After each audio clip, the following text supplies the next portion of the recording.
Welcome to the Sunshine State Book Festival's panel discussion on freedom to read. The topic is book banning. I'm Jenny Derringer, president of the Writers Alliance of Gainesville, and I'm here to introduce you to our distinguished panel and moderator. A couple of housekeeping items first. The discussion is designed to educate and inform our audience, not to sway any opinions. As such, I ask that we have civil discourse and listen to what the panelists have to say. Please turn the ringers off on your phones, but feel free to take photos and videos. To keep us moving, if you have a question, instead of interrupting our panelists, please write your questions on the index cards that have been provided. And if you haven't gotten an index card, just raise your hand and someone will hand one to you. The moderator, someone will come around, pick up your index card when you raise it up in the air, and we'll bring it to the moderator so we don't have a whole bunch of moving up and down. I didn't get that. Could you try again?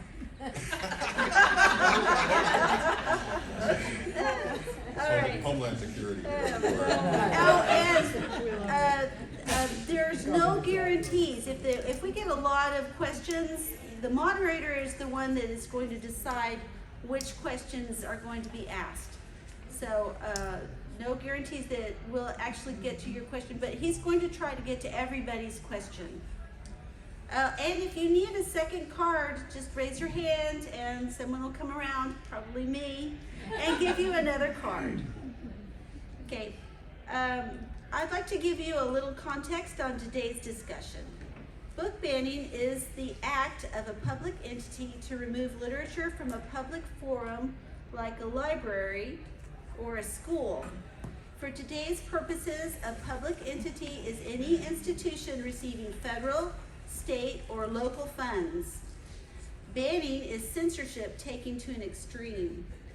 The discussion today is to educate and inform you, the audience, on who has the right to ban books and the possible recourses to overturn a banned book and return it to a public forum. Let me introduce our distinguished panel.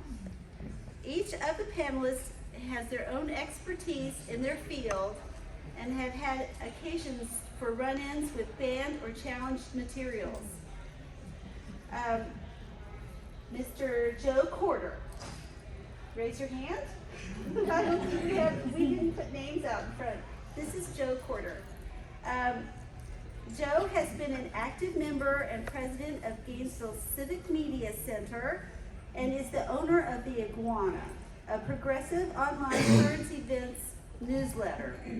He is an expert in civic matters, especially free speech matters in politics. I bet you didn't even know that, Joe. Here's Joe's holding up the Iguana. Judith Weaver. Judith is a retired Alachua County school librarian. She has been the recipient of numerous awards and has been an advocate for several censored pieces of literature that have been threatened to be removed from Alachua County public schools. Ms. Weaver even helped design the book banning protocols used by the school board of Alachua County today. And then we have Mary Bahr. Mary is a retired middle school science teacher. She is a community activist and has started a banned book library at the Unitarian Universalist Fellowship in Gainesville. And our last panelist is Carolyn Edwards. Carolyn grew up in Gainesville in the Pleasant Street community. After many years as a public school teacher and college professor in Rochester, New York, she has moved back to Gainesville. Ms. Edwards is currently a member of the Pleasant Street Historical Society and is an active member of the Alachua County chapter of the NAACP. Today's moderator is John Reiskind. John has been an active Gainesville community member for many years. He has a very impressive resume that he can talk about. Currently, he is the president of the Florida Free Speech Forum. Mr. Reiskind also provides civic education classes at the Senior Center. And now I'd like to turn the program over to our moderator, Mr. John Reiskind. Thank you. I appreciate meeting all these authors. They ask me, "Are you a writer?" I say, "I'm a reader," and that's who they're targeting anyway. I want to just give you a little more background. You've met our 4 panelists, or they've been introduced. Over the last couple of years, our state legislature has been dabbling in education reform. Bill HB 1557 in 2022, under the friendly title Parental Rights in Education, which is... Did I turn it on? No. It has been labeled Don't Say Gay Law. The state has imposed bans and restrictions on how topics of race and gender identity can be taught in the K-12 schools. Other legislation have impacted transgender students, how and what can be taught in history, and jeopardized AP courses in African American history and psychology. Its confusing implementation of the law by the Department of Education has especially impacted the source or the sources of so much information by which we transmit information, and that is books. And that's the focus of today's panel discussion, banned books. But I want to begin briefly with each of our panelists addressing this question. Could you please tell us about a book or books that you consider very special to you in your life or in your work? And so we'll start with the order in which we're going to hear our speakers, with Judith. Okay. Do we need to stand up? No, but you don't have to stand up, but you should turn on your mic. All right, I was going to count on my teacher voice. A personal book for me would be one thing, but a professional book for me is this one, right here. When I was working at a middle school, and I was also on the Sunshine State Reading Committee that year. For 6 years, I read the books that were the finalists. This was a book that I really advocated for, and I have to tell you, out of the 300 books spread around my living room, I picked this one up because it was 2 days before the committee met, and it looked short, right? I did the bad reader look, and I thought I could knock this one out tonight. And you know what? I couldn't put it down. This is a story about a boy in the Sudan. Now, things in the Sudan have changed in the last 20 years, but at this point in the Sudan was one nation, not North Sudan, South Sudan, as it is today. And he is in school with his teachers, and of course the school for the kids in the Sudan was a hut that had mud for your seats, and that the teacher basically had a blackboard if you were lucky, and he taught you. And only boys could go to school. And they're in school, and they hear a huge amount of noise on the outskirts of their village. And the teacher goes to the door, and he looks out and goes, "All right, when I say run, you need to run, and run for the bushes." Closer, okay. Run for the bushes. And so this child runs when his teacher says run, and that's the last he sees his village and anybody he knew for a very long time. He becomes one of the lost boys that we've heard about. And for a long time, he was alone on his long walk to water. He was friends with one child who was eaten by a lion, and he connected with people who really weren't his people. And so they really had nothing invested in keeping him alive. And it was really a struggle, one foot in front of the other for a long time. He gets to a refugee camp where he stays, and is ultimately one where he can stay for about 10 years. And he learns to speak English, he develops his leadership skills, he gets sent to America. by a church group who picks him up and they give him a home and he gets his education and he actually goes to college somewhere, I think it's New Hampshire. And a little bit more on him in just a minute. The second part of this story is a young girl who is walking for water because she's a female, and so therefore she has to go get the family water. And in her case, it's a 4-hour walk in each direction. It's dangerous. You can be kidnapped, you can be, attacked, you can get hurt. And the water you get to bring back to your family in a 5-gallon jug is not clean water, it's just the water that you pull out of the bottom of the stream. And so, so her life is basically a walk to water every day to get water for the family. So not too many spoilers. Okay, but this book, ultimately, the reason I mention all this is, I started reading this book to a class in the library. The teacher picked up the book and took it back to the room with her. They threw out their lessons for the day and finished the book. And the next day, this little group of, I think they were 6th graders, showed up in the library, and they had like $14 and some change. And they said, we're gonna send this to these people so they can build a well. And that just, it just moved me so much that they did that. And so then we started a campaign at the school. More and more people wanted to read the book, this book. We ended up with almost the entire middle school reading its class sets. And we actually sponsored a walk for water that the kids could choose to do on their, what we called a play day or reward day. They could carry 2 gallons of water, which strangely was very hard for them. And they could carry it around and around and earn money, from sponsors for it. And the school as a whole raised enough money to build 3 wells with the Rotary. We had to give the money to the Rotary took it and built wells. And I think they built wells mostly in Southeast Asia because that's where their connections were. But we also built a well in Florida for a family in Florida that needed water. But the point of this, to me, and I'm gonna wind it up here, was that it was the story that got the kids. It was the connection they made, the empathy that they made with these children who need water. Oh, our original character goes back to the Sudan as a grown man, and he goes back to put wells in.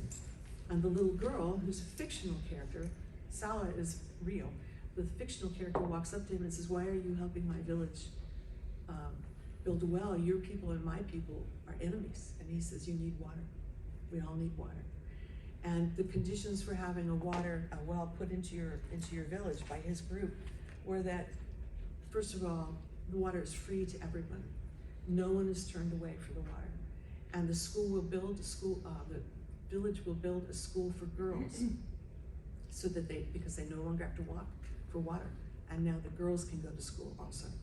So there's multiple things, good things that came out of it. Our kids were connected with this. We learned a lot about water in our community.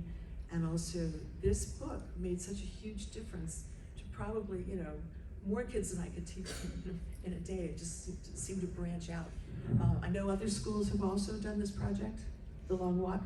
And I would point out to you that Sue Ellen Parks wrote a book called Naya's, I'm trying to get the right name for you, Naya, N-Y-A, Naya's Long Walk, A Step at the Time, which is now on the banned book list here in Florida. It's about her little sister who she carries with her to walk for water. It's a very short book, it's for elementary, it's mostly a picture book. And when I read it, it's at our public library, when I read it, I couldn't see any reason why you would ban it. And I would love for someone to tell me that. So it's something to think about. Long Walk is so popular with homeschoolers, you can't ban it. And now I know what to buy my youngest grandson. Yes. Very good. Carolyn is next. I'm going to stand up and use my teacher voice or my reporter voice. I think you don't need the I don't need the mic. The book that I chose, which I didn't bring a copy of, but the book that I chose that dovetail with this whole issue is Their Eyes Were Watching God by Zora Neale Hurston. A lot of you are probably familiar with it. If any of you saw the movie and didn't read the book, it does not do it justice. I mean, Halle Berry was good, but nothing compared to Zora herself. And the reason I chose that book was that it was a book that had a significant impact on me as a reader, and as I became a teacher, is probably the most frequently taught book in my 20-some overlapping years as a high school and college English literature teacher and professor. It resonated with me because I was away. It was from Florida. It talked about the African American culture in Central Florida and Florida overall. I had studied in anthropology and African studies, and so it just made a tremendous impact on me. It's certainly very well written, all the literary devices and such that I tried to convey in my classes.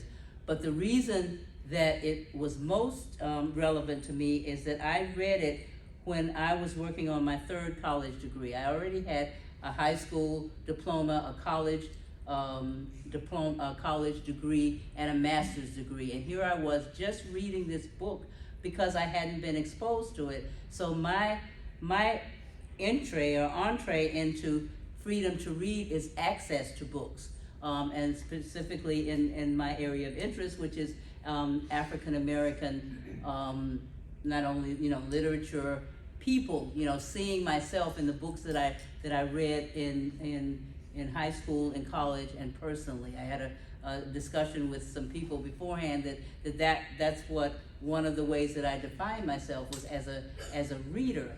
And I wasn't exposed to these things, so the freedom to read to me is first about access and seeing the books that would grab me. And I had to wait till I was like a graduate student, but fortunately it was just before I started teaching, and it became the book that I taught the most. So it's my heritage.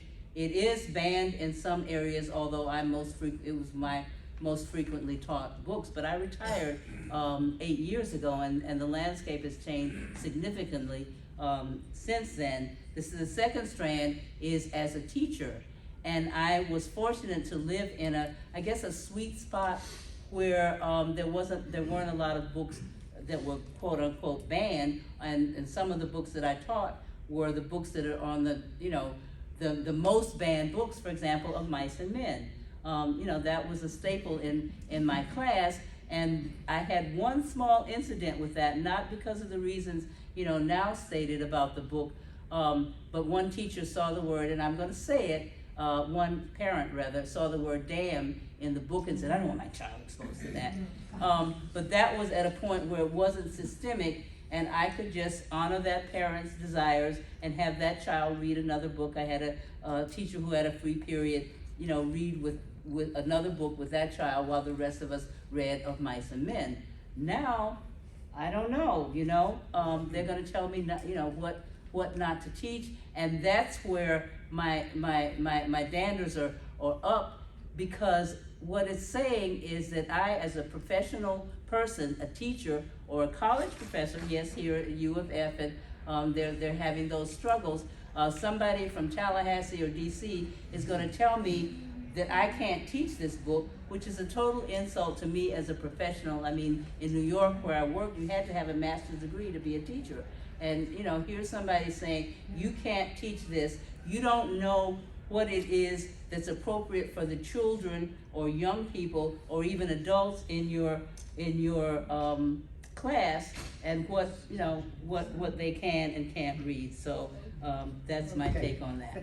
Thanks very much. And I could talk on and on, but I will stop. In a moment, each of these panelists will have a chance to expand for 5 to 10 minutes as well. Oh, I thought this Mary, was 5 to 10 minutes.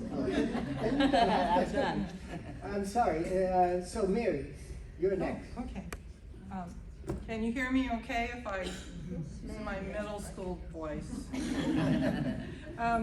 So my book is Aldo Leopold's Stand County Almanac.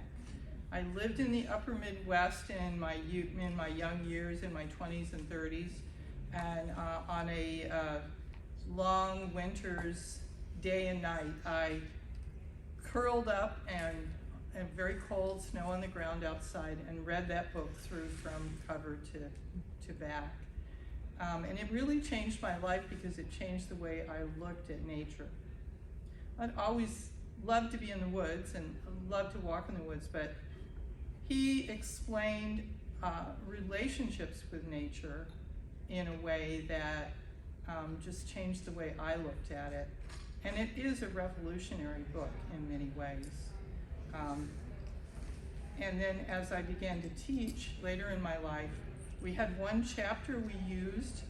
I was a project learning tree teacher for many years, and it's a wonderful environmental ed program that also teaches good science, because I'm a science teacher and I want that. And there's one called tree cookies, and they're just little slices. You can't eat them, but they're little slices, cross sections of trees, and you can teach so much. You can teach math, you can teach literature. And we would read a chapter from Sand County Almanac about, it's called Cutting Good Wood. And he had a farm in northern Wisconsin in the very sandy soil. He was cutting down an old oak tree, and as he saws through it, he goes back in the history of the farm and how everybody treated that land, because it was actually abused by former owners, and the soil was poor, and there were a lot of things. He was kind of trying to renew the farm. So he did the history of the farm with that cut, and we would read that to middle school kids, and they loved it. But it definitely changed my life. Thanks very much. And finally, Joe. Yeah. I'll just try the mic. I guess I'm gonna try the mic. I looked at this question with the idea of earliest books, and I thought of my first trip to the library as a kid, going out, trooping through with my little third, fourth graders to a public library, and I checked out a book on dinosaurs. And I just really enjoyed it. That was really the first book I got from a library. And I guess another book I'll dovetail into, and I can't say it was naturally the book, but it's just such a compendium of knowledge, was Carl Sagan's book, Cosmos. Because I'm kind of a free-thinking person, I'm not religious, and the knowledge in there about the time sequence of Earth and how long it took to develop, and the animal life, and then also with the whole cosmology of galaxies beyond galaxies, I find it just, for me, really enriching to have that knowledge, to know the crazy idiot circumstance that we are all in, to be here now and know all this stuff, as opposed to other generations. And looking at evolution, I think back on censorship, and I think we've gotten past that now. I don't think the legislature has come in to attack evolution teaching in the schools, but that's been there before, so I'd say that. But the last thing I'll put is just, in my 7th and 8th grade classes, me and 2 friends read every Ian Fleming James Bond book.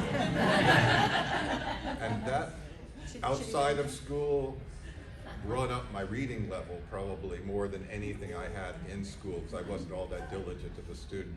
And I don't think the sexism definitely didn't sink in, because I'm a strong feminist, but the political interest is there. Yes, and you know how your martini should be made. That's right. Half blue ribbon. Yeah, so now I know each of our panelists have a few more ideas they want to share with you, so give about 5 minutes or so if you can, or if not, we will entertain questions. It's a good time to start asking some questions on your card. There are cards and pens all over the place. And if there's a specific panelist that you'd like to ask a question of which you would like to ask a question, write the names. It's Carolyn, Mary, Joe, and Judith. And that would be great. Wizard of Oz books were the ones that captured my mind at around the age of 10 and got me reading. And I've been reading ever since, not just Wizard of Oz, but other things. Okay, so we will once more return to this order and start with Judith again. And we're going to try to give you time to think of your questions and pass them up. Raise your hand. This is Cole Porter, and not the composer, but the person. And she will, you raise a card, she will grab it and deliver it. Thank you very much. So, Judith, you have the floor if you'd like to make. What was the question? No question this time. Any remark you would like to make when the term banned books comes to mind? That's what we'd like. I'd like to point out to Joe that Ian Fleming also wrote Chitty Chitty Bang Bang. I don't get that. You didn't read that, did you? Yeah, but there is a place for banned books. And what am I trying to say here? There's so much on banned books, but one of the things that we had talked about was, why do you read? And when you ban books, you keep people from reading to their desires, right? Whose choice is it what books will be staying on the shelf and what books will be taken away? What happens to communities out in the rural areas that don't have internet connection? Isn't that a form of censorship in a way? Just getting a book on a shelf. Talk to these authors out here who've tried to get published, and it's very difficult to get published. That's a form of censorship also. Our budgets make us have to censor ourselves. I had a kid come to me and say, why can't you get Captain Underpants? And of course, at that point, Captain Underpants was a very banned book. And I think it was because he had diapers on. All right, seriously, probably language. But Captain Underpants was just not a book I chose as a media specialist, as a librarian. I preferred librarian because I had so many other books that aligned with the curriculum and that were more powerful to me.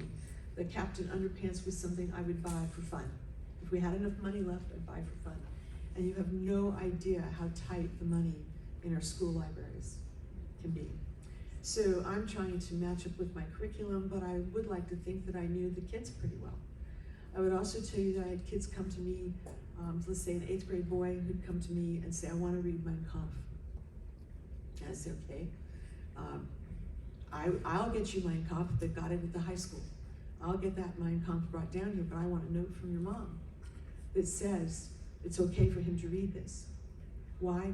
Just because it was a high school book at that point. It was designated high school. Certainly he was capable of reading it. I mean, we have kids all over the place. I was at a K-8 school. I had a 2nd grader marched into the library one day under her teacher's arm. I want you to meet this child. And basically that was code for, I have nothing I can give her that she hasn't read. And you just turn around and say, okay, but you also remember, this is a 7-year-old that you're putting in the middle school library. Just like I had 8th graders who wanted to read Mein Kampf. I had kids that it was a real range that I had to know the kids well enough to know, is this appropriate for this child? And should I be calling mom and dad?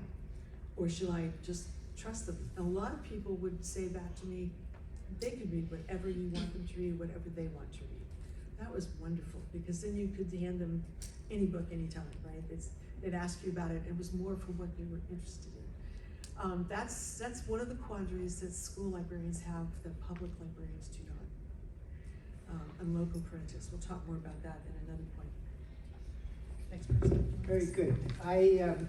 Age appropriate is something you brought up, and I'm sure some of you may have some questions about that as well. Carolyn, would you like to add anything? Well, I pretty much gave my whole spiel in the introduction, so I had to write down a couple of points that I wanted to make, and I just thought about how personal and how much a part of my life this whole issue is. I celebrate the holiday of Kwanzaa, and this year I happened to have gone to the Friends of the Library book sale and had gotten a lot of books, and what I gave as gifts to my family members, my 2 sisters are back there, grandchildren and all, were books that were banned or African American cultural history books as their Kwanzaa gift, as their gift for the season, so that, you know, that just says, and I also gave them a bookmark that had a list of banned books for their continued reading, because it's just such an insult on a personal level. I already said the professional level, and just that somebody would decide to say what you can't read, and that in deference to the point, there's a difference between choice as a teacher, or library, or parent, saying this book is not appropriate for my child at this moment. And the state or institution saying you cannot read this book.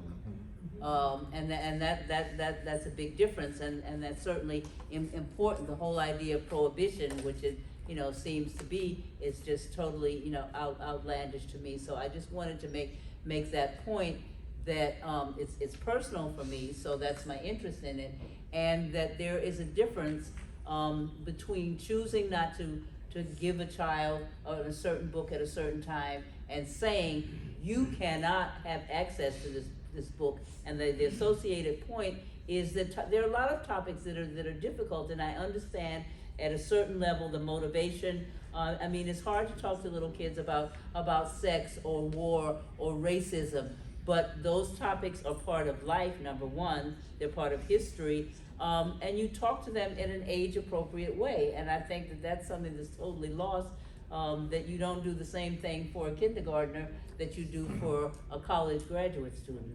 And I just think those distinctions are being lost and not understood. Thank you. Thanks very much. And Mary is next.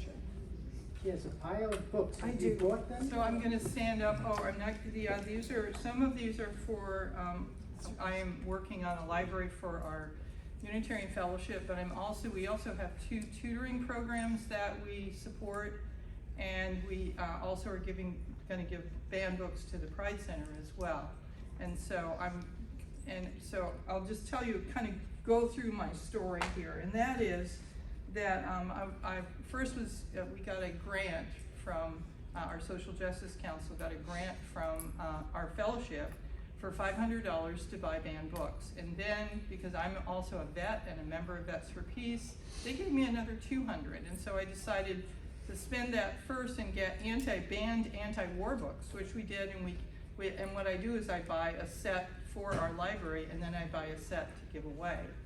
And so we gave away half of those, and one of the ones that we got, not actually strictly anti-war, but this is a book about, and it's got a book of matches on the cover, about burning books. And I don't know if you've read it, but everybody in this book, or the activists in this book, become a book. They memorize it because they're not allowed to actually read books. So people are walking around, they are walking books, they can tell you that book.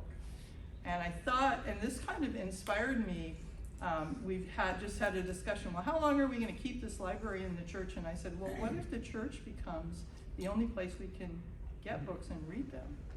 You know, what if all the books get banned except for because the churches tend to be sanctuaries. So that inspired me, and that's kind of the way I've thought about this project. As I got into it, I've tried to figure out, well, where do I get legitimate, you know, lists of banned books? And I looked at the American Library Association, and then I looked at PEN. And I chose PEN. They're both quite legitimate. And PEN, by the way, its motto is the freedom to write. And you know that kind of the theme here has been the right to read. And so it's kind of interesting how close they are. But PEN has a searchable database. And so I could actually get down to the county level, what books are banned in what counties. And so I started with that and looked at the counties in North Central Florida. Now this was back in November. We just had a huge book withdrawal in Escambia County. A lot of books. I haven't actually, maybe somebody else has some numbers, but I know they even pulled dictionaries off the shelf. So that made the national news. But at the time, Duval, Flagler, and Brevard, which is kind of more central Florida, but I went ahead and added them. They were pulling tons of books off their shelves. And so a lot of the books that we look at here that I'm gonna show you here are books that come from those counties. Gainesville only had one book, and I'll come back to that was officially banned at the time. So when I looked at these books, I've already heard other people say, well, why in the world, why did they ban A Long Walk for Water? Well, this is from a different culture. This is at least what I'm trying to figure out. This is my opinion. What's going on here? Here's two. He just spoke last night. I listened to him, and I have his book here too, as I'll share with you. Here's one, Uncomfortable Conversations with a Black Boy. race is a huge part of it. About a third of all the books that are banned are about race. But you may think, you know, African American race. Here's one that is a poem. Notice it has 2 awards. Many of these books have won Pulitzer Prizes, National Book Awards, and yet they're still being banned. And so race is a big part, African American race, but in Duval, there are dozens of books like this one that have been banned. Native American books. So why are we banning Native American books? What's the deal? Well, again, it's outside that narrow view of what culture should be, and you know, that's my assumption, because it's kind of like you're trying to read the mind of the person who chose this. And you may ask, so how many people, here's another one. This is Japanese, a story about the internment. And so that one is banned. And you may ask, well then, you know, what's going on here? Why are they banning it? And this really kind of haunted me, because I ended up with 466 books banned in just the counties around Gainesville. And I was appalled by that, frankly. I thought it was terrible. But so what I can see is that it's kind of a cultural thing. And if you look, Penn says that nationwide, you know, we have about over 3,000 books banned. Florida leads the pack with over 1,000, and then comes Texas next, then Missouri, then Utah, then Pennsylvania. They're the top book banning states. So what's going on here? Well, the fact is that most of these books, a huge percentage, are banned by about 40 people. 40 people have come forward and asked to ban these books. And the other thing you see is that although 3,000 books have been banned, 3,000 plus, only about 1,500 of them are individual titles. The same books are being banned over and over and over again. What I'm trying to do is show you some of the patterns here that I noticed as I went through these and got really depressed, by the way, looking at these books. I've kind of come out of that, but especially since here's a friend of mine here, she's helping catalog the books in our library, and I'm very excited about that. But and Penn talks about, if I can find my numbers here, 37% of them are themes of violence, physical abuse, and this is where the librarians come in and it's very important, and the teachers, to be able to determine what's a good thing for this age kid to, and then parents can opt out. So we already have had that system in place, but now we have this minority of people, very small group, who are pulling literally thousands of books from our shelves. 37% are characters of color or discuss race or racism. These are Penn's statistics, and you can go to their website, Penn America, and take a look at it. 36% are LGBTQ+, and that is where that was our first book that was banned, was a book about transgender. So that's pulled from the school libraries. 34%, and I have one of the banned books that is an example of that, are on health. In other words, it goes back to sex. Well, here's In Every Body. This is banned.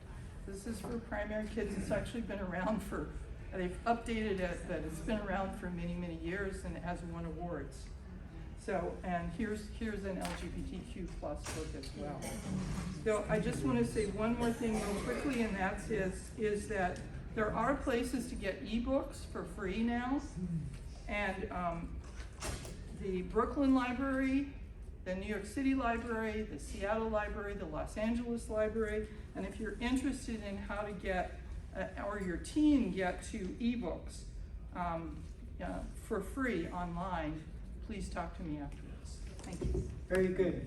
Not only are lists being distributed from state to state, but the legislation is contagious as well. Joe? Yes.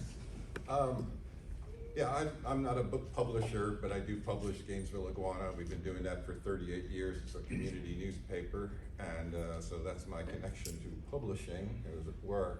And that's a totally independent publication. We just do it on our own. And a lot of authors nowadays, I think, are finding that that's what they have to do to get their books out too. I wanted to plug, there's a film up, as I understand it, it's up for an Academy Award short documentary this year. It's called The ABCs of Book Banning, the Grace Lynn story. It's based out of Martin County, Florida. Grace Lynn is a 100-year-old woman who goes before the school board and just devastates them with the criticism of it. But the main characters in the short documentary are like 9, 10, and 11-year-olds talking about having books that they like that are banned. One of the books they mentioned and talk about is this book, Untango Makes Three. It's about 2 male penguins who adopt and hatch and adopt a little penguin. And having this little 9-year-old kid go, what's wrong with that? They just, they love each other and they're gonna raise a child. What's wrong with that? Why should that be banned? These kids know. And this generation of kids, I think, are gonna respond pretty heavily to the censorship that's coming on them. But I don't know, I looked at this topic also with a historical point of view, coming down to science and religion, and what Galileo went through, having it be banned, that you can't talk about the earth, that the sun revolves around the earth. That was a form of book banning. That was a form of censorship. That's a form of restricting you to read. Books, publishing. Publishers have tremendous power. There's a couple in Texas and their cohort, the Gablers.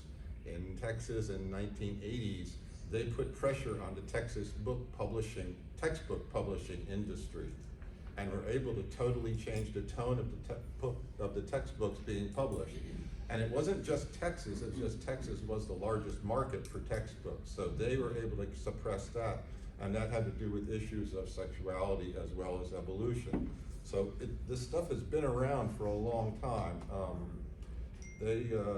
Now we've got almost a rocket ship of change with regard to sexuality and gender. People are just, the closet door has been thrown open, and the change has been really rapid, and a lot of people on the right, their heads are spinning. But the spinning also involves the AstroTurf organizations that have sprung up around that. AstroTurf is like a phony grassroots group. We saw a great example of that in the early 2000 teens, I guess, with the what do you call their Braveheart? Tea Party.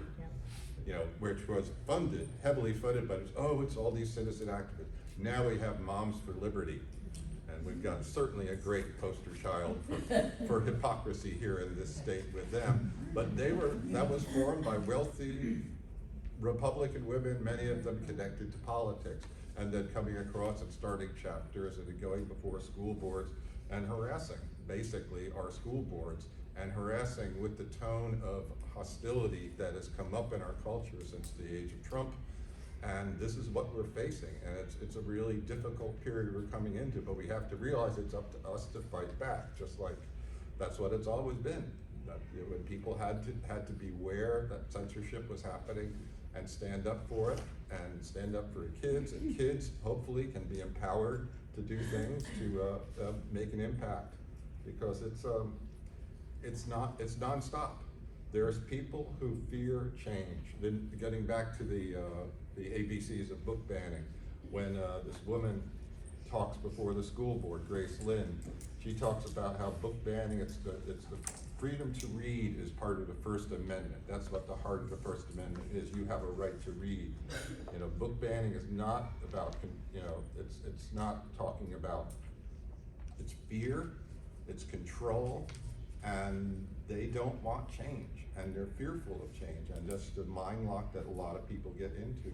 And this is kind of what we're up against. Unfortunately, it's also been empowered now to a political power where they can organize voters around these fear tactics and this whole vilification of trans people and gay people. I mean, our legislature just put forward something where people have to have the gender that they were born with on their driver's license. I have very good friends, and a number of them probably, but one in particular. She went through hell trying to get her license changed from male to female. She's living out as a trans woman. But she's got to go get another driver's license now? This has gone crazy. And we've got to organize and get these people out of power. Very good. Nice remark. We have two questions.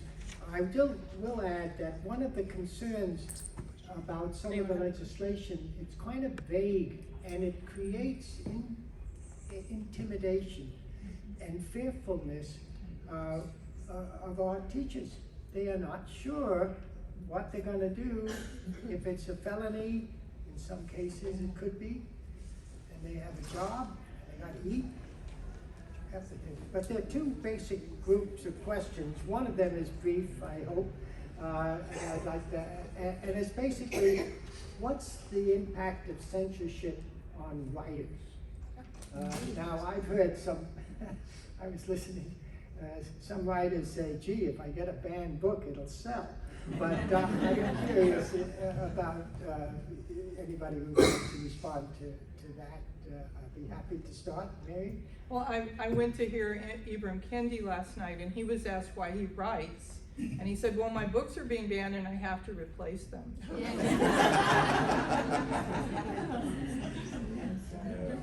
But I think, you know, as a writer, you may self-censor. So that's one thing I would be concerned about. Yeah, more intimidation. Yes. Historically, Judith. we had Galileo brought up, and historically, I'm sorry. I keep thinking I have a teacher voice. Apparently, retired my teacher voice. Historically, we have to look at what has come before, and a lot of people are referring to this time as a time that reminds them of the 1930s in Germany. And the really frightening part, you bring up Galileo. Galileo opted to say, oh, I'm not going to talk about this anymore. He lived in house arrest for the rest of his life. His works were burned, which is certainly better than him being burned, which was one of the options. You know, the people used to get real serious about taking out these writers that went too far. And we have to look back at the same things being said about people and books and groups and look at what's happening today around us. I know you've all heard that we've had people referred to as vermin, and we're going to take people and put them in camps again. And I get a little afraid of that. I don't know about all of you, but I think one of the reasons I'm sitting here instead of perhaps a media supervisor is because, and I don't know for a fact, but you know, you didn't want to put a librarian up here who's still working, because that librarian might be fired. That's real hardcore intimidation. And nobody wants to go someplace and be yelled at for things they believed in, but I don't think you should certainly not be fired for it. So I'll let that one to the next person. Same for teachers. Yes. Yeah. So the other questions relate about the future, and there's some interesting comments here. Basically, how do we fight this? What effect will it have on the future, especially on the voters who have little knowledge of issues of race and Japanese internment, or American Indians, or the Second Seminole War, which comes to mind, or the Dade Massacre. Have you ever been down to Brooksville? Interesting. And also added to this is that first they banned the books for K through 3rd grade. Then they extended it to 4th to the 12th grade. And so the question is, what do we do now? And I'd be interested in strategic suggestions. I won't even anticipate them. Leave it up to you. Who would like to speak first? Carolyn, would you want to start off? I will speak, and it gives me a chance to show my show and tell that I forgot. This is a quotation from Wole Soyinka, who is an African, or was an African philosopher and Pan-Africanist, and he says, books and all forms of writing have always been objects of terror to those who seek to suppress truth, and that, you know, seems to be the case now. And this is, and you know, I didn't get their permission, and this is not a commercial, but I walked into Second and Charles Books And I was looking, you know, and they've got a big display on banned books, and I counted, I think there were about 10 of them that I, you know, taught in my career. But in terms of what we do, is to get the word out and to talk about this. And one of the things, I mean, the NAACP was mentioned on here as one of the organizations that I work with. They're giving away banned books. Your church is collecting and distributing and making available banned books. So the first step in any campaign or anything is awareness. So that, you know, that's the first thing. And working with Civic Media Center, we're a library. We have over 10,000 books. Stetson Kennedy, famous Florida folklore, has donated his personal collection to us. So we have a lot of older books that came from him. But we have a new neighbor who's going to be moving in down the street from us, and that's Lauren Groff is opening up a bookstore at the Baird Center called The Links. And I've met with her, and we've talked about how we can collaborate on things and helping promote banned books, have a display. Maybe there's a way we can do, like, have banned book clubs, invite that in, and have kids from school that can't read at school come to the Civic Media Center at their wherever. And I just got to give a plug too. The Civic Media Center wouldn't exist without a progressive librarian named Charles Willett. Anybody here remember Charles Willett? Charles is a Korean War vet, became much more a pacifist after he was in the Foreign Service, and was challenged at a party in Boston by a young person in 1968 or 9 to justify the Vietnam War that he was representing the government of. And it affected him so much he resigned from the Foreign Service and became a librarian. And he worked with the American Library Association specifically to promote small publishers like South End Press, Common Courage Press, and others, and make sure librarians at conferences could see these books and see there were alternatives to the books you could get. So any kind of way to promote books, promote smaller authors, and just, you know, raise awareness in the community, because it's a frightening time. Could I? Yes, Judith. Okay, I'm gonna go back right away to this. One of the points I wanted to make for sure today is, and it's something to bring with you if you ever are in the situation where you're saying, well, I want to challenge a book at my school. There is a procedure for challenging books. It's been in place for 20, 25 years at least.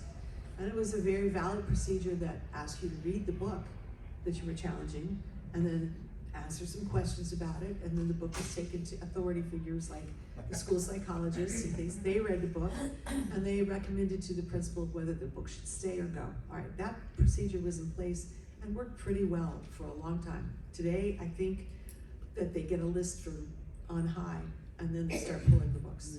And that's the new procedure. So when you say, I don't have anything to do with that particular selection policy. However, know that when you are in a school, that is a whole different world than being in a public library. People arrive at the public library with their children in tow. Why? Because librarians are not babysitters. And if you drop off your 6-year-old at the public library, that's pretty much unforgivable, because these people have jobs to do. They're not there supposed to call you every hour and say how your child is doing, or run around after them. I mean, they don't dislike children, it's just, it's not their job to be the babysitter. And when you come with your child to the public library, that gives you a chance to see what your child is reading and looking at. And if you don't like something, you could take the book very gently from your child and put it back on the shelf and give them another one. Then you are making the decision for your child, which is what it's all about, right? Make the decision for your own child. You come to a school, and a school librarian is specially trained and is supposed to have read the books. I know that a lot of people get overwhelmed with reading a lot of YA books, but they're good books, a lot of them, so it's not that painful. And they have a chance to know these kids who are showing up at the library every day going, what can I read now? What can I read now, right? And often these kids will read in shelves. They'll take an author and just read the shelf, which is wonderful. It's a wonderful thing. Seeing a kid sprawl on the floor with a bunch of books around them makes my day.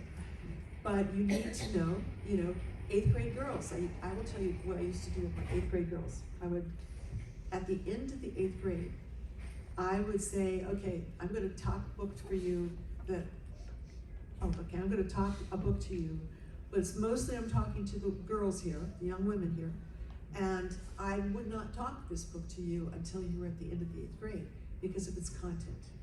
That gets their attention right away, even the boys, right? And then you say, this is a book called Speak.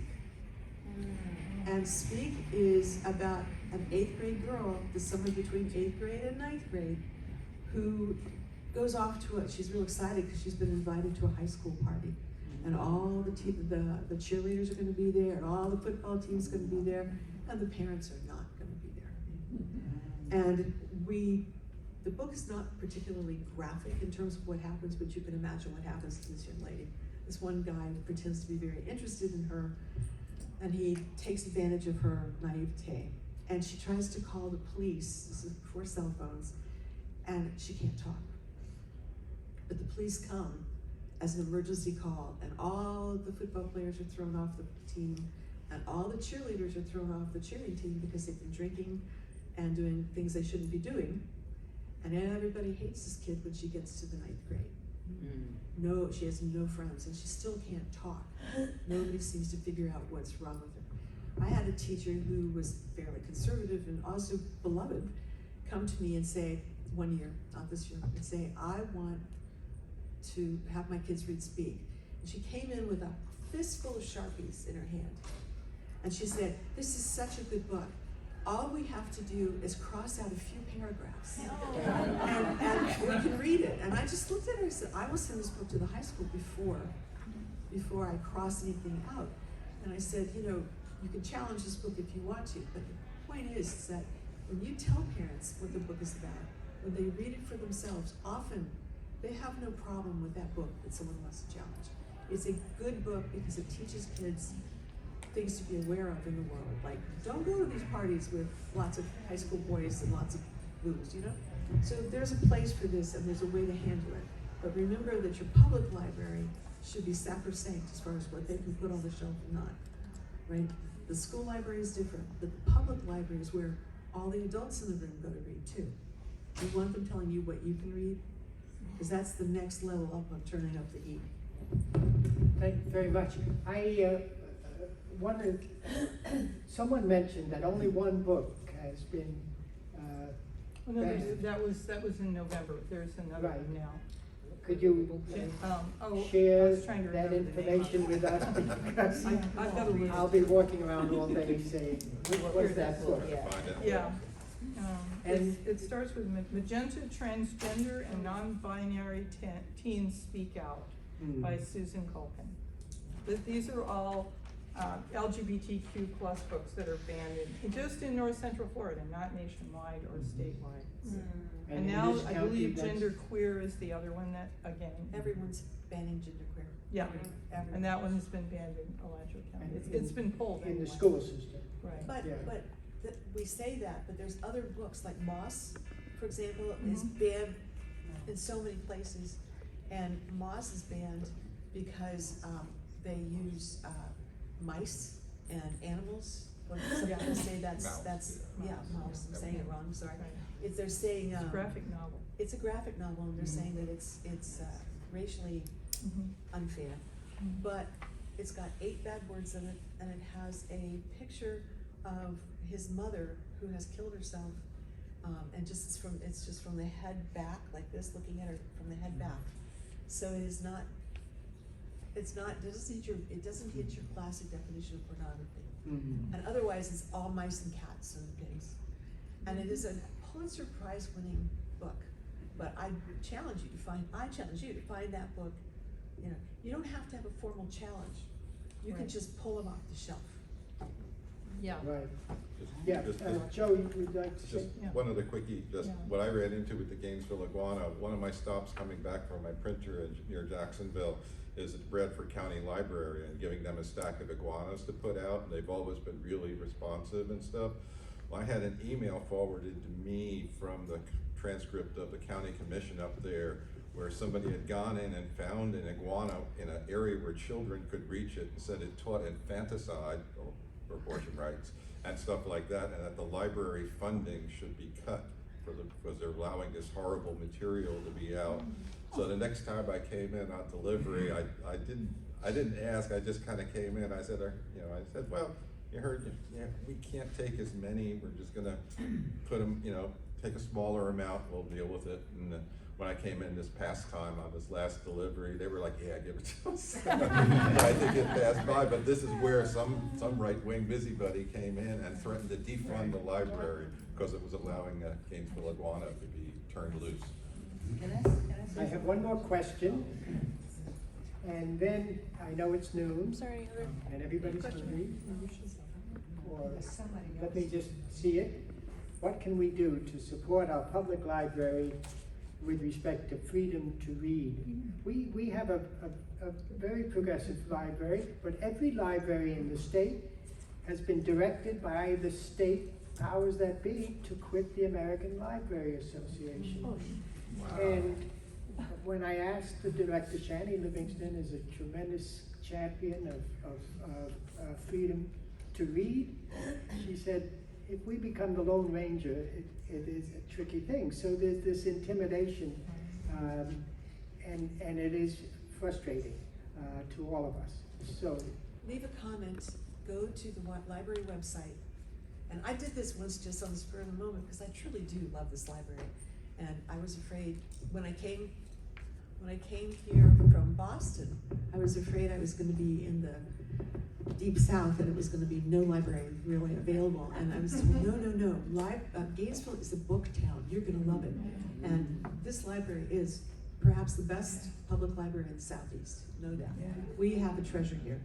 But go to the library website and leave a comment that is supportive of the librarians and supportive of the library in Cheney, and say, this doesn't have to be specific, it can just be, a place you don't mind putting your tax money, a place that you feel like your home, a place that represents our community and all the people in the community, black, brown, blue, whatever, magenta, whatever, and show the support that the public has for the library, and let them know, because I'll tell you, she's right, it's targeted.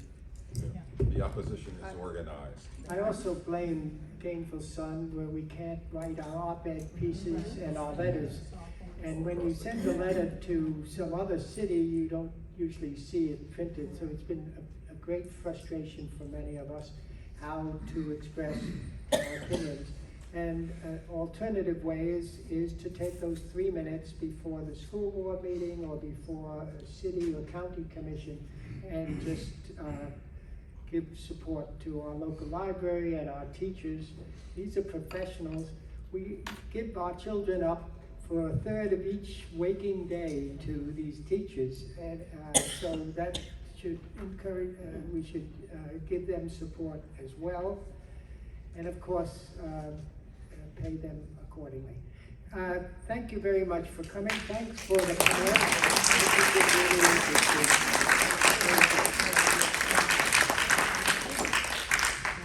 I want to thank everyone for coming out today to our wonderful discussion, and I'd love to thank our panelists, Judith Weaver, Joe Porter, Mary Bahr, Carolyn Edwards, and our moderator, John Reiskind. Please enjoy the rest of your day and take a look at all of the rest of the books, and maybe someone else's book is banned out there, you never know. Give them support.